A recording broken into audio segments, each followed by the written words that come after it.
এই কুষ্টিয়ার সদরে সবচাইতে বেশি হয় যেটা, তার নাম চাঁদাবাজি এবং দখলবাজি, দুর্নীতি আর সন্ত্রাস।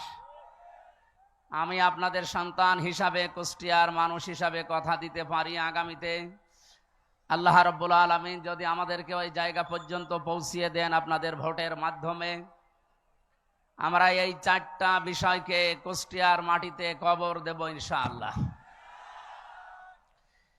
এই কাজে বাধা দেওয়ার জন্য যে সমস্ত ষড়যন্ত্রগুলো ইতিমধ্যে আরম্ভ হয়েছে, কুষ্টিয়াতে নমিনেশন ঘোষণা দিয়েছে আমার নামে মে মাসের 5 তারিখে। এরপর থেকে অনবরত আমার বিগত দিনের বক্তব্যগুলো কাটিং করে যারা জাতির সামনে আমাকে কালার করার জন্য দুর্বিসন্ধি করছেন, আমার বিশ্বাসে জাতি কোনো দুর্বিসন্ধি আপনাদের মেনে নেবে না ইনশাআল্লাহ। আগামীর কুষ্টিয়ার মানুষের দ্বারে দ্বারে, বাড়িতে বাড়িতে, ডোর টু ডোর আমি এই 6-7 মাস একাধারে এই যাবার পরে যেটা বুঝেছি, মানুষ এখন মুখিয়ে আছে ইনসাফের পথিক, দাড়ি পাল্লায় ভোট দেওয়ার জন্যে। আমি আপনাদেরকে কথা দিতে পারি, আগামীতে কুষ্টিয়ার আপামর জনতা, বিশেষ করে বিভিন্ন শ্রেণী পেশার মানুষকে যারা বিশেষজ্ঞ, আল্লাহ পাক যদি আমাদেরকে কবুল করেন, এই মানুষগুলোকে সঙ্গে নিয়ে কুষ্টিয়ার উন্নয়নমূলক কিছু মহাপরিকল্পনা নেওয়ার উদ্যোগ আমরা অলরেডি করেছি এবং সেগুলো বাস্তবায়ন করব ইনশাআল্লাহ।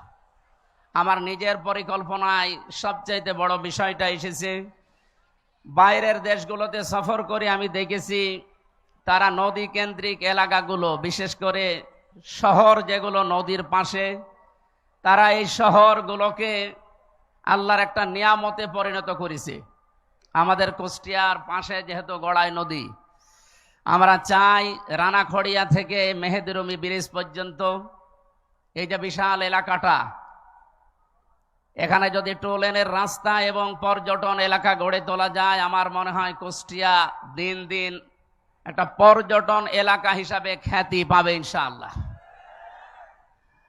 দ্বিতীয় নম্বরে আমার পরিকল্পনায় আছে কুষ্টিয়াতে অনেক দিন ধরে আমাদের একটা আশা, কৃষি বিশ্ববিদ্যালয় প্রতিষ্ঠা করা, এবং সে পরিবেশও আমাদের এই অঞ্চলে আছে।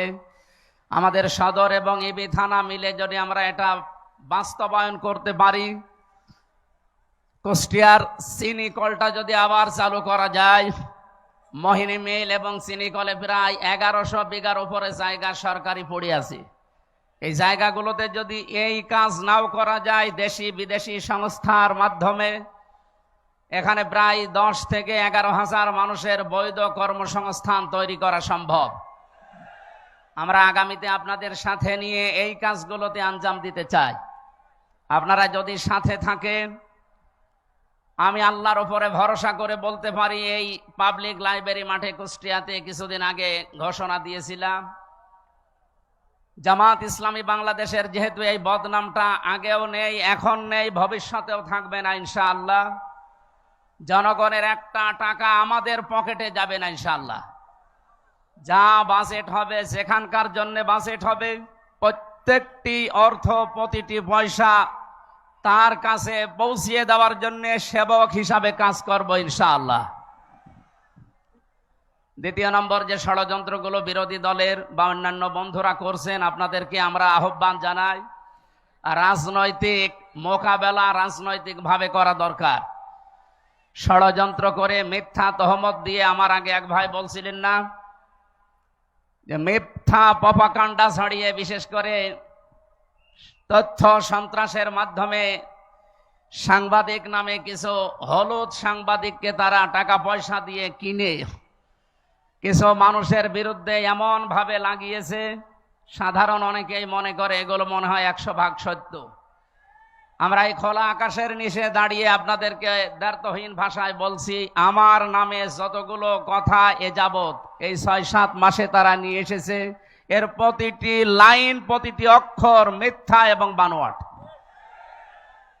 3টা বছর জালেমরা আমাকে জেলখানার অন্ধ প্রকোষ্ঠে, আয়না ঘর এবং ফাঁসির কন্ডেম সেলে খেয়ে না খেয়ে যে কষ্টের ভেতরে তারা রেখেছিল, প্রায় 700 পৃষ্ঠা আমার নামে তারা অভিযোগ দায়ের করেছিল সরকার আদালতের কাছে।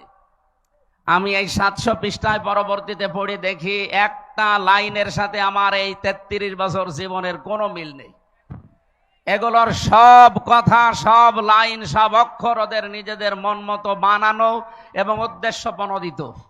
আগামীতে এগুলো যারা করছেন, এখন যারা লিপ্ত আছেন, আপনাদেরকে আহ্বান জানাই, রাজনৈতিক মোকাবেলা, আদর্শের মোকাবেলা আদর্শ দিয়ে করতে হয়। আমরা জামাত ইসলামী বাংলাদেশে আদর্শ অলরেডি এই 84 বছরে বাংলাদেশের মানুষকে দেখিয়েছি, এখনো তার উপর প্রতিষ্ঠিত আছি, আগামীতেও থাকবো ইনশাআল্লাহ। প্রাণ প্রিয় কুষ্টিয়ার ভাই এবং বোনেরা, কোরআনে কারিমের যে আয়াত আমি তেলাওয়াত করেছি আপনাদের সামনে, সূরা ফুরকানের 74 নম্বর আয়াতের শেষের অংশ, আল্লাহর ঘোষণা, ওয়াজআলনা লিল মুত্তাকিনা ইমামা। আমরা সবাই মিলে নামাজে বা মোনাজাতে এ কথা আল্লাহকে বলি, রব্বুল আলামিন তুমি আমাদেরকে মুত্তাকিদের নেতা নিযুক্ত করো বা বানিয়ে দাও।